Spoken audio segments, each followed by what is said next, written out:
Metiria Turei. Thank you, Mr. Speaker.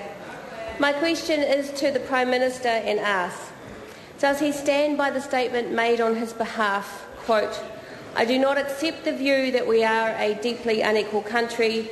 I do not think the evidence suggests that, and people drawing that conclusion are wrong," end quote. The Right Honourable Prime Minister. Mr. Speaker, yes. Metiria Turei. Are the following, who have all said that inequality is a serious problem in New Zealand, all wrong? His own Treasury officials, the New Zealand Council of Christian Social Services, the OECD, and even his own Chief Science Advisor, one of the most trusted people in this country. Are they all wrong?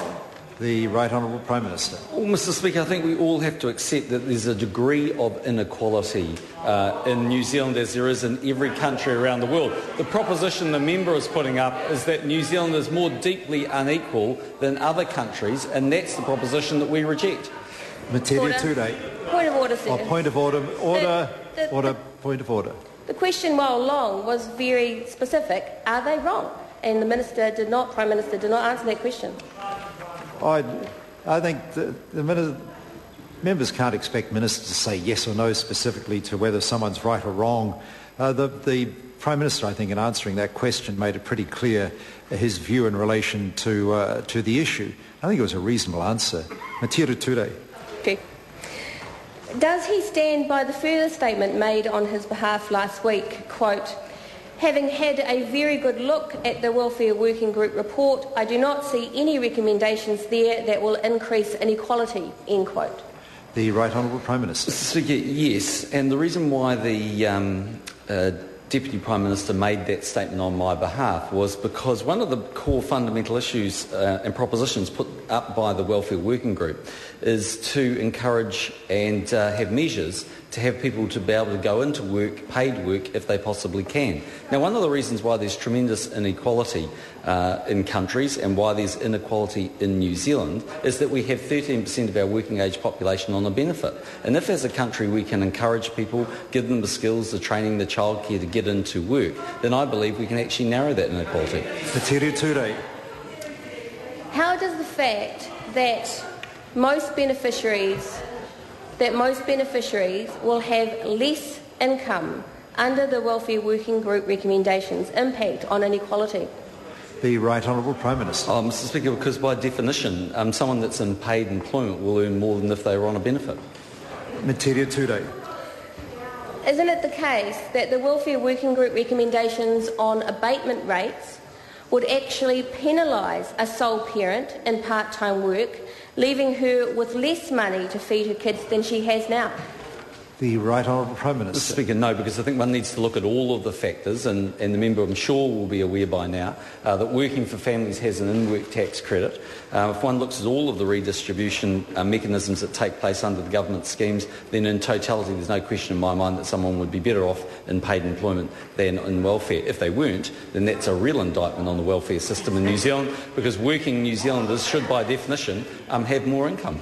Metiria Turei. Supplementary.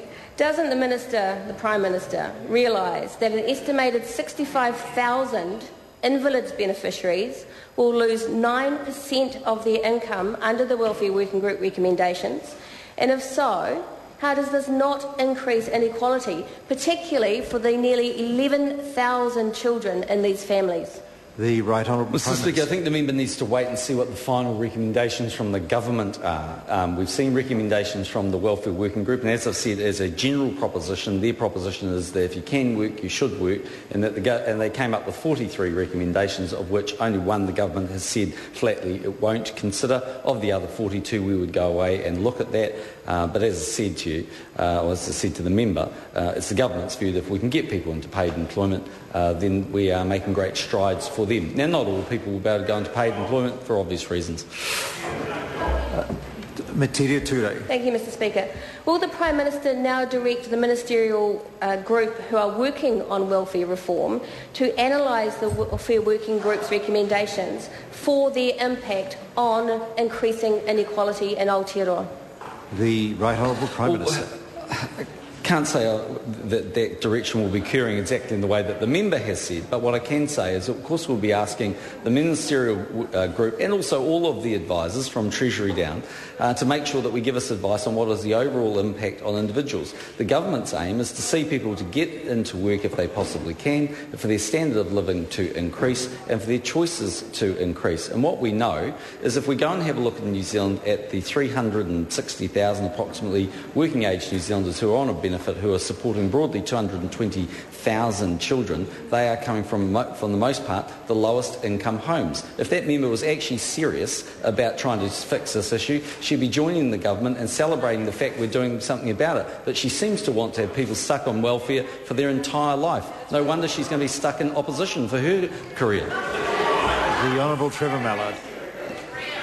Is it the Prime Minister's view that the increased number of formerly low-waged workers now unemployed and the disproportionately high tax cuts for wealthier people has helped or hindered inequality in New Zealand?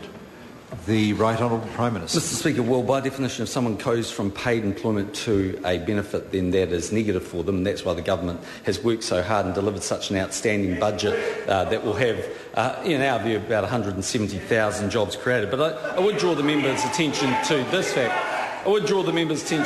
And that is that the Tax Working Group, when it looked at this issue, reported that the top 10% of income earners pay 44% of all personal income tax. If the impact of working for Families New Zealand Super and other benefits are included, the top 10% of taxpayers in New Zealand pay 76% of all net tax in New Zealand.